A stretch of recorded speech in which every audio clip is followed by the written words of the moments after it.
బంటి మరియు చంటి ఇద్దరూ సన్నిహిత స్నేహితులు. వాళ్ళు కలిసి ఒక చిన్న కిరాణా దుకాణం ప్రారంభించారు. దుకాణం మొదలుపెట్టేటప్పుడు చంటి ఇలా చెప్పాడు, బంటి, మన దుకాణంలో సరుకుల నాణ్యత చాలా ముఖ్యం. తాజా బియ్యం, మంచి నూనె, శుద్ధి ఉన్న పప్పులు పెడదాం. అప్పుడే కస్టమర్లు మళ్ళీ మళ్ళీ వస్తారు.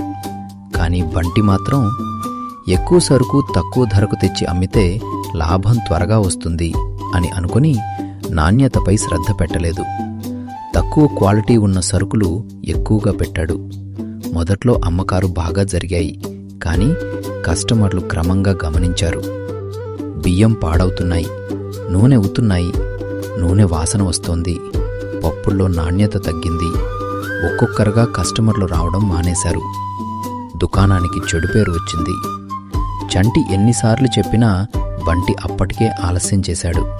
చివరికి దుకాణం నష్టాల్లోకి వెళ్ళింది. అప్పుడు బంటికి తన తప్పు అర్థమైంది. చంటి మాట విని నాణ్యతపై దృష్టి పెట్టి ఉంటే వ్యాపారం నిలబడి ఉండేదని గ్రహించాడు. అందుకే తాత్కాలిక లాభం కోసం క్వాలిటీని తగ్గిస్తే శాశ్వత నష్టం వస్తుంది. మీరు మాత్రం సబ్స్క్రైబ్ చేయండి, ఓకేనా? Thanks for watching.